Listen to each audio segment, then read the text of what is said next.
Hey, it's Benji Cole, son of Al Cole from CBS Radio and host of People of Distinction, the talk that gives an in-depth view of some of the most dynamic, intelligent, and successful people on the planet. Run to our website, peopleofdistinction.org for more info, or you can always email me directly at benji@alcoleenterprises.com. And on the line with us today, we have J. Peter Bergman.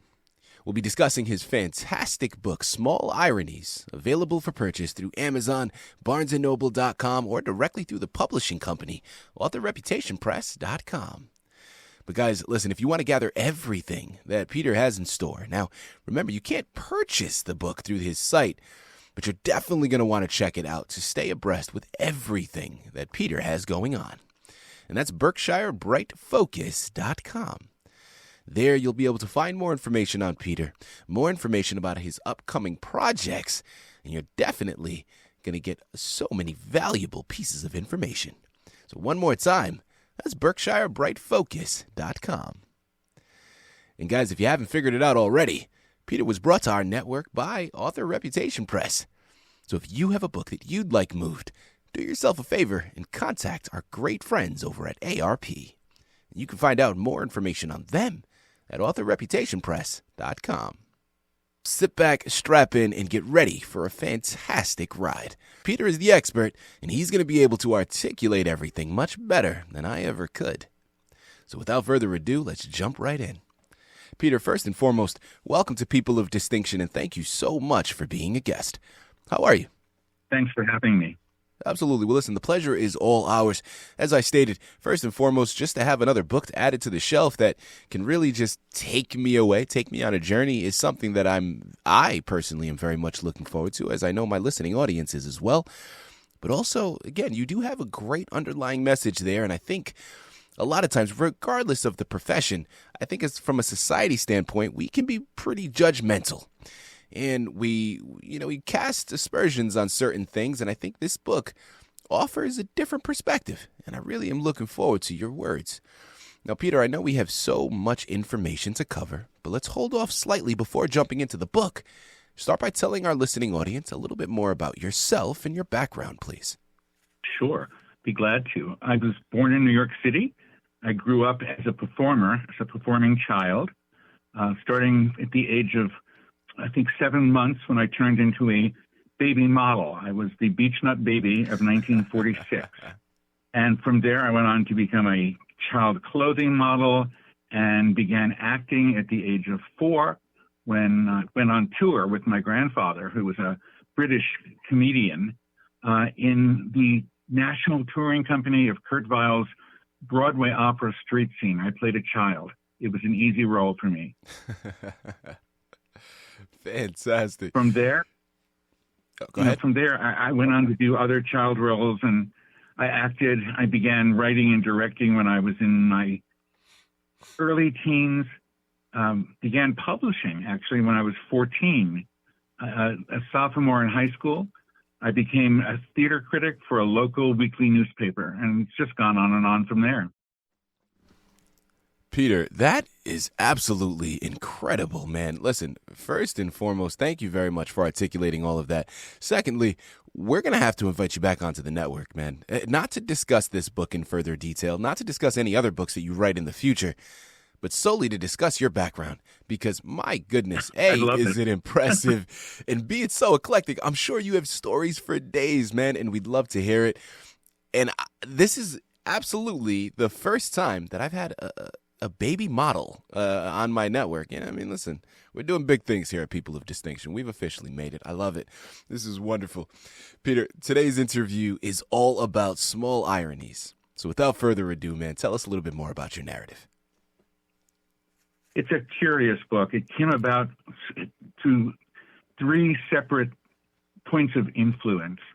The first was when in 2002, I won an award from the New York chapter of the Friends of Charles Dickens for my collection of short stories called Counterpoints.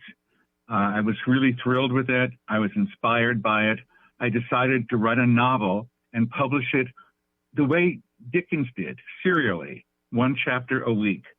And this book has 52 chapters, an epilogue and a prologue, It took me 60 weeks to publish it originally on my website, on BerkshireBrightFocus.com. And that was exciting to have to write to that kind of a schedule. Mm-hmm. I had an idea. The idea was about a family engaged in a family business. And there are 3 generations of the family featured in the book. The grandmother, who is one of my favorite characters, actually, became so popular with my readers that when she died, I got hate mail. Wow. The second thing that happened in putting this book together was the concept for it and what it was going to be about. I had discovered that my parents did not meet in the way that they had always told me, but rather my mother picked my father up in a movie theater. And that fascinated me. And I decided to write about a woman who has no compunction about taking the first steps, starting a relationship. And so that's where I started. That actually doesn't appear in the book anymore, but that was where I started it. Mm-hmm. The book is really about this family business, which basically is prostitution, the oldest profession. It's not a well-respected profession, but the people involved in it can be quite remarkable. And that fascinated me. I was in San Francisco visiting a friend of mine, an author I'd collaborated with a few years earlier on a book about Jeanette MacDonald and Nelson Eddy. And I told her about this idea, and she put me in touch with a woman out there whom she knew, who was a prostitute, going to law school. And I took the woman to lunch, and we had a long talk. I think we spent 3 hours together.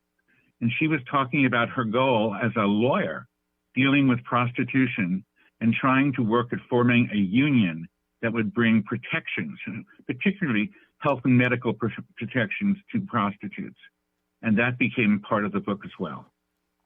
Peter, listen, so much to unravel there. First and foremost, my sincerest apologies for the hate mail that you had mentioned that you received. Now, here's the twisted thing. From an artist's perspective, as messed up as this is, I feel like there's no better compliment that you could receive than to get such a response from your audience, right? I mean, of course, we're not condoning hate mail, but my goodness, as a writer, I mean, that's what you're shooting for, right? You want to elicit this response, maybe not hatred, but you do want to move your audience, and my goodness, did you do it? So congratulations on that, but also best of luck, and please stay safe. I mean, we know people can be a little crazy sometimes, but also, thank you.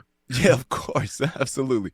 But also, it sounds, I love the concept here, right? And as you're talking about it, I am just as fascinated by it because I do believe that there's so much value in talking and formulating discussions around these taboo things. As you stated, prostitution is one of the oldest professions. But yet, from a society standpoint, how much we judge it, I think, is a little unfair. But when we formulate the perspective as you did in a creative way and have these conversations, I think there's so much to be gained there. Thank you very much for sharing that. Peter, I want to go to your title next. Small Ironies. I love the title. It instantly perks your interest. Talk to our listening audience about why you chose that title to be the representation for your book. Well, each of the chapters is concerned with an incident, an individual specific incident, which is ironic. They're not big things. They're not world-shattering, earth-shattering. They're small, personal changes. Each chapter begins with a quotation from a number of sources, different books, and the Reader's Digest magazine from April of 1946. And the stories that these little anecdotes tell are quite amazing. The first one, for example, is about a man who worked managing a hotel, and he gave up that job to become a bellboy in the same hotel because, oddly enough, he made more money that way. And that's ironic. That's a small irony. Absolutely. Again, here in the line with J. Peter Bergman. We're discussing his wonderful book, Small Ironies, available for purchase through Amazon, BarnesandNoble.com, or AuthorReputationPress.com. But make sure you're heading to his personal site, BerkshireBrightFocus.com, to gather everything that he has in store.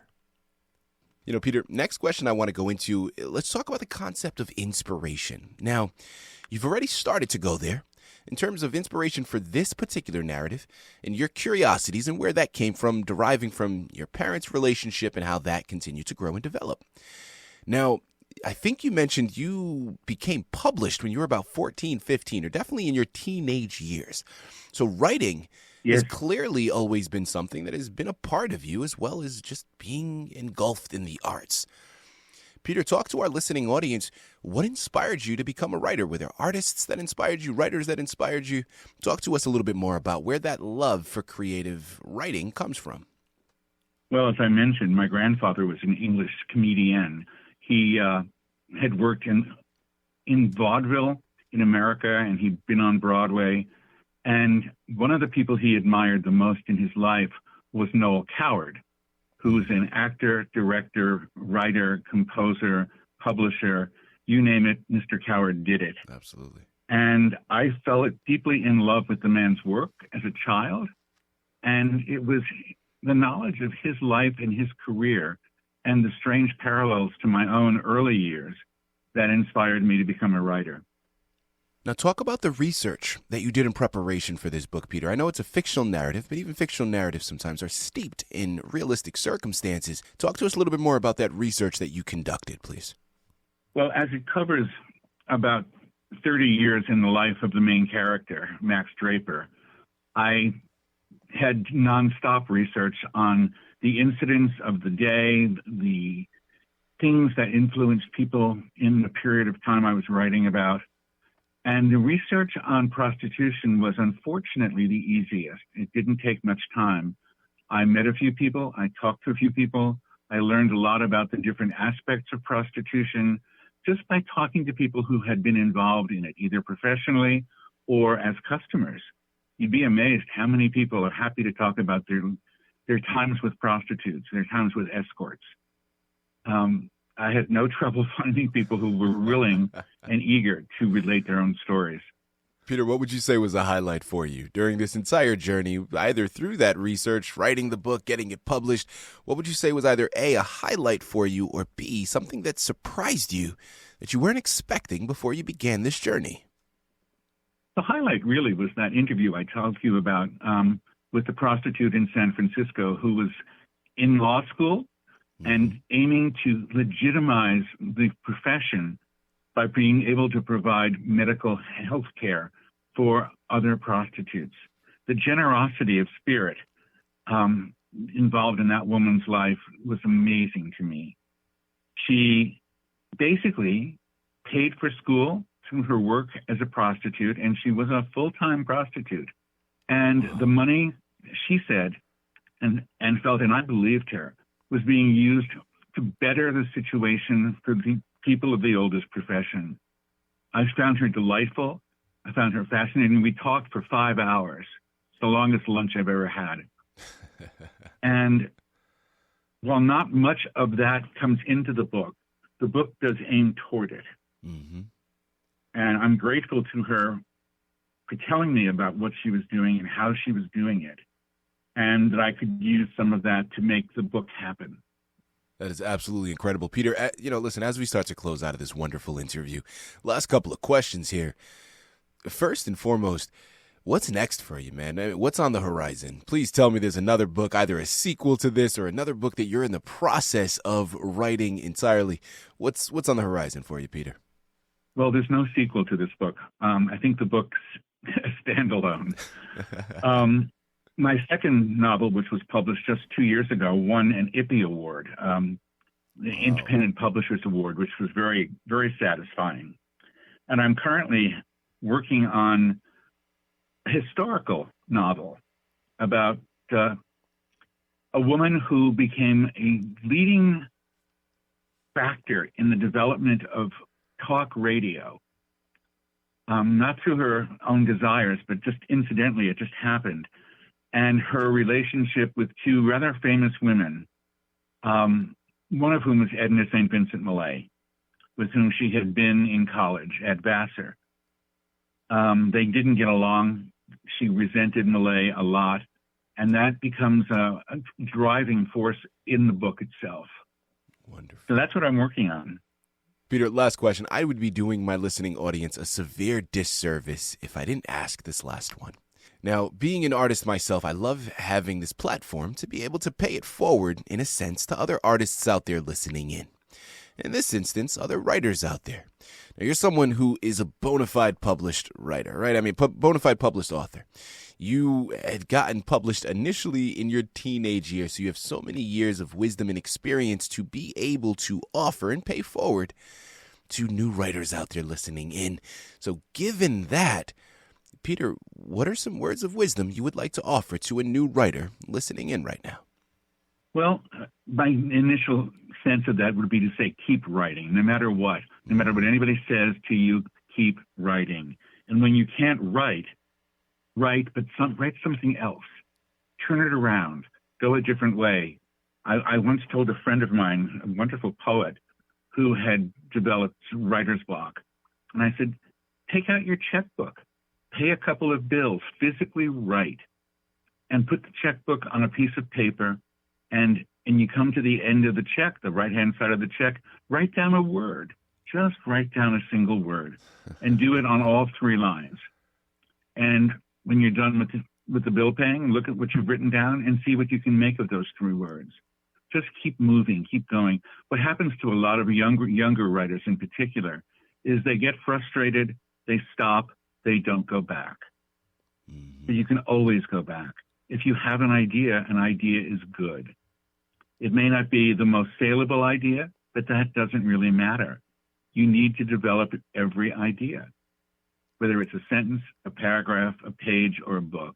Just keep at it. Wonderful words of wisdom. Guys, listen, great advice for a new writer, but wonderful advice that can really be taken and applied to anything, regardless of profession. It can be applied to any individual, right? Just keep going. It reminds me of, one of my favorite animation movies, Finding Nemo. Just keep swimming, right? Doesn't matter what's going on. Right. A lot of times I think we can critique things in the middle, which is what you're talking about. Don't do that. You can always come back and edit. Just keep going. Keep the pen to the pad. Continue to put things down there. And again, you'll start to push yourself through. And then before you know it, you're writing again. You got everything moving in the right direction. I absolutely love it. And guys, you know what I love even more? Is listen, we're at the end of the interview now. And we've discussed so much information. And yet we've barely scratched the surface. I mean, there's still so much left to be discovered. And guys, I'm going to say it for you one more time, even though I know I don't have to. Here on the line with J. Peter Bergman. We just finished discussing his wonderful narrative, Small Ironies, available for purchase through Amazon, Barnes & Noble, or directly through the publishing company, authorreputationpress.com. But make sure you're checking out his personal site, BerkshireBrightFocus.com, to gather everything that he has in store. And guys, while you're at it, we talked about it already, but there are another 2 books that Peter has written that have already been published. And the first one is a collection of short stories, and the title for that one is called Counterpoints. And then he has Cement Dust, which already has won the Ippy Award, so you know it's doing something right, okay? And if it's winning awards, well, you know it's definitely a book you want to get your hands on. So that's Counterpoints and Cement Dust, as well as Small Ironies that you're going to want to pick up by J. Peter Bergman. You surely will not be disappointed. Peter, this has been an absolute honor. Thank you once again for being a guest with us today on People of Distinction. Thank you so much. I've really enjoyed this.